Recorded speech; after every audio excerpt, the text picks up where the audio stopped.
Inilah Injil suci menurut Matius.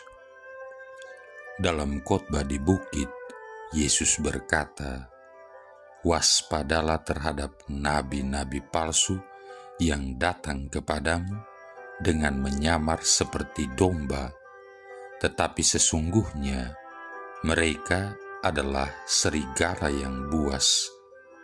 Dari buahnya lah kamu akan mengenal mereka. Dapatkah orang memetik buah anggur dari semak duri atau buah ara dari rumput duri?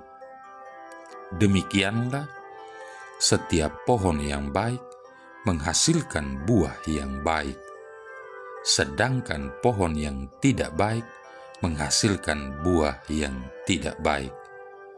Tidak mungkin pohon yang baik itu menghasilkan buah yang tidak baik, ataupun pohon yang tidak baik itu menghasilkan buah yang baik. Dan setiap pohon yang tidak menghasilkan buah yang baik pasti ditebang dan dibuang ke dalam api. Jadi dari buahnya lah kamu akan mengenal mereka." Demikianlah sabda Tuhan.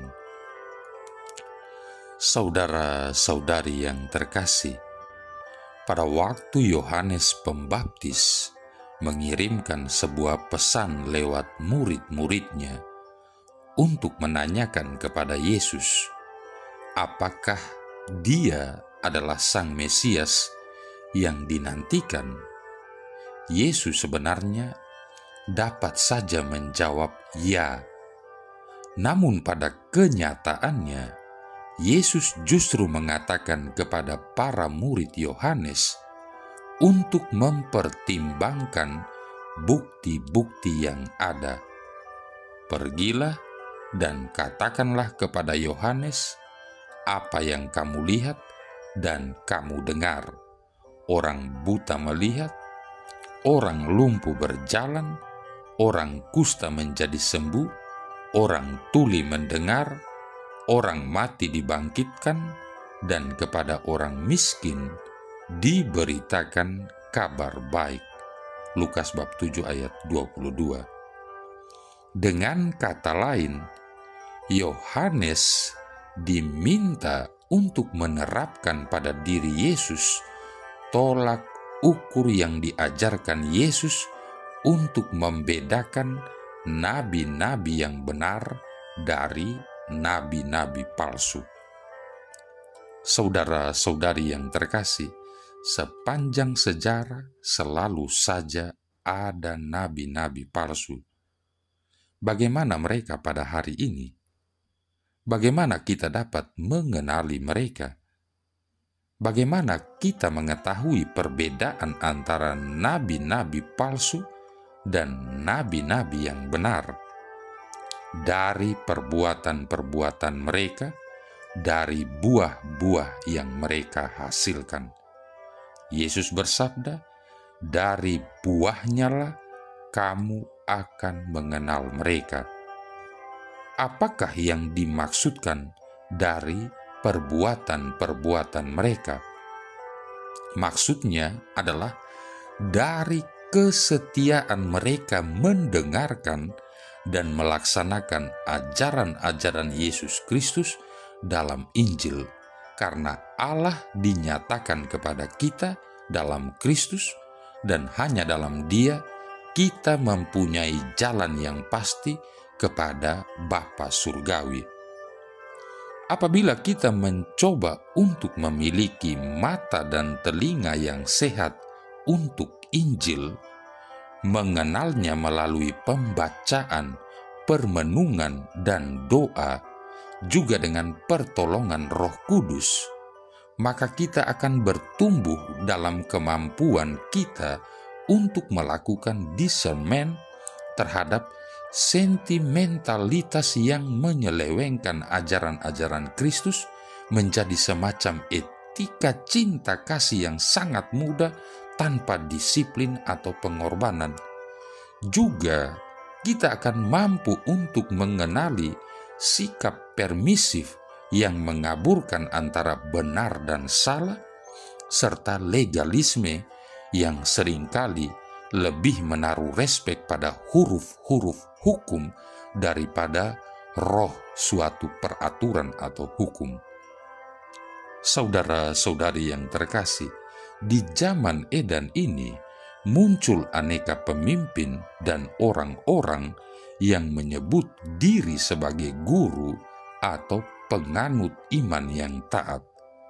Mereka menawarkan aneka pengajaran, gaya hidup, bahkan janji-janji manis.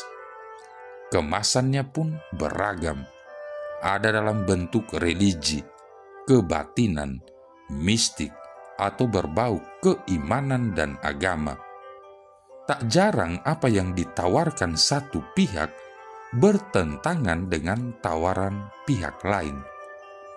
Waspadalah, demikian peringatan Yesus, karena akan datang nabi-nabi palsu dengan aneka pengajaran.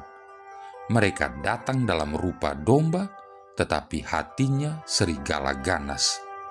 Tampilan fisik seringkali menipu, maka kita harus hati-hati dan bijak untuk memilihnya. Namun, bagaimana kita dapat mengetahuinya? Yesus menasihati kita dari buah yang dihasilkan, kita menilai apakah sesuatu itu baik atau tidak. Baik kalau buahnya adalah kebaikan hidup dan mendukung kebaikan bersama, serta tidak pernah bertentangan dengan kehendak Tuhan. Pemimpin yang baik menghasilkan buah keadilan, kesejahteraan, dan kerukunan di tengah warga masyarakat. Namun kalau buah yang dihasilkan justru kebencian, amarah, pengrusakan, keegoisan, keserakahan, kejahatan, dan menjauhkan diri dari kehendak Tuhan, patut dipertanyakan kebenaran dari tawaran-tawaran tersebut meski dilakukan atas nama Tuhan dan agama. Kita sekalian dipanggil untuk menghasilkan buah-buah kemuritan dalam hidup ini. Buah-buah kemuritan muncul dari penghayatan iman dan pelaksanaan kehendak Tuhan. Apakah hidup kita telah menghasilkan buah yang baik dan berguna bagi diri sendiri, bagi sesama, dan teristimewa bagi kemuliaan Tuhan? Jika belum, inilah saatnya untuk berbenah, untuk bertobat, dan menghayati diri sebagai pohon yang baik agar menghasilkan buah yang baik pula, sekecil apapun itu. Saudara-saudari yang terkasih, buah-buah yang baik mengandaikan keberadaan akar-akar yang baik. Yesus ingin agar kita berakar kuat di dalam dirinya, tidak hanya melalui doa dan kitab suci, melainkan juga memperkenankan dirinya membersihkan kita.